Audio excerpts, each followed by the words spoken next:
Okay, next video. I'm drawing this time a panther, however you call it in English. Um, this was made in 8 hours and 33 minutes, and I'm this time using, instead of white paper, I'm using gray paper.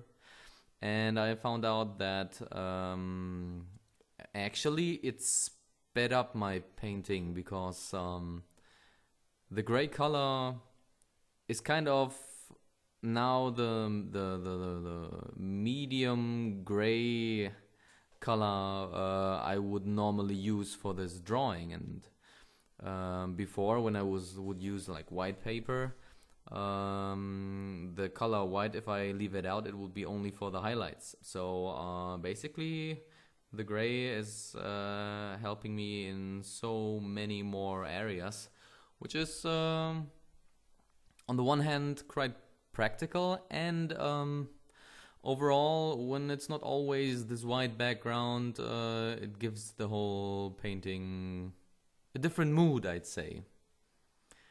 Yeah, so right now I'm already working with the fur, and as you can see, like I'm leaving spaces out to make the hairs, for example.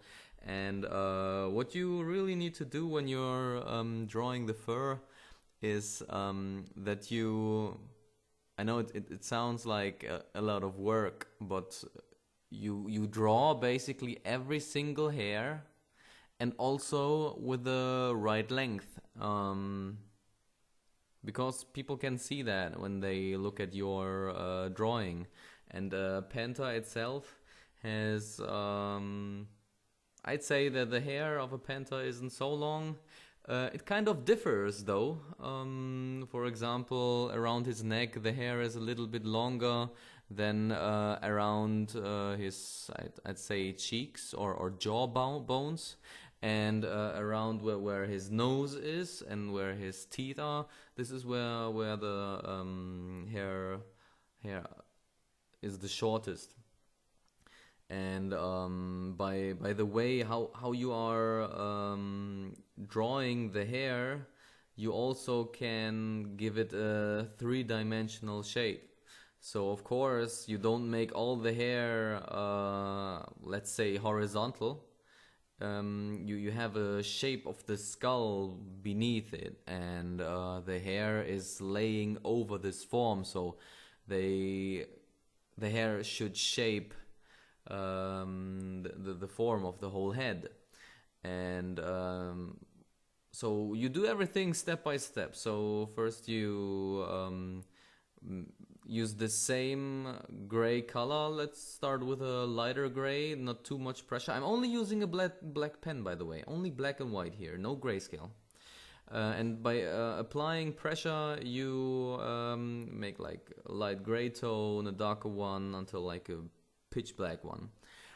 And first you make overall the same gray color, but with the way how long you make the hair and how it shapes the skull, your inner eye gets a feeling how the face or how the head of the panther should look like.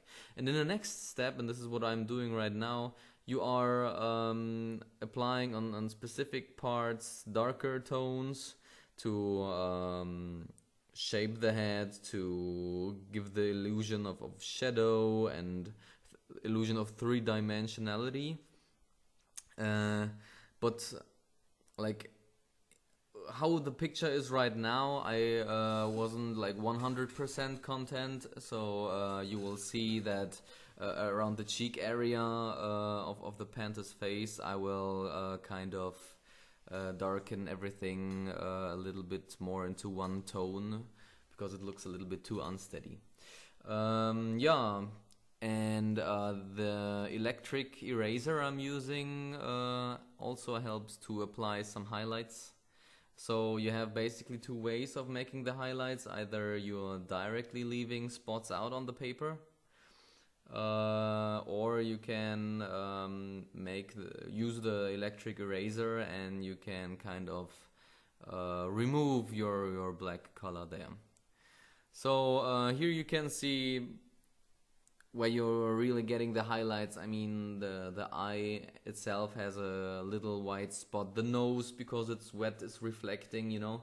This is why I applied the white color. And later you will also see that like mostly the parts which are wet and therefore most reflecting, they get the white spots on it.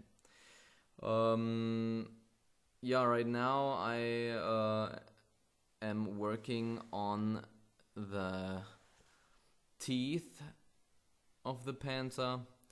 Yeah, this study of a panther also let me find out that the gums of a panther is basically black or really dark gray, and yeah, the teeth normally, of course, they are not plain white, but have a slight reddish, yellowish tone. But here I just really wanted to keep the picture monochrome. And you see, basically first you have the fur of the head, then the gums are starting, and there's like a huge area where you see the gums, especially when the panther is really aggressive, showing his teeth, and this makes him also show how a lot of his gums. So yeah, this is why there were these huge areas of gums. And as in my article I wrote, I was making this picture with a thought in my head that I'm working out at a CrossFit box, and they have a panther as their logo and a kettlebell. So but it's more like my abstract comic logo, and I wanted to give it like a realistic version, and this is why I decided to go on with this image.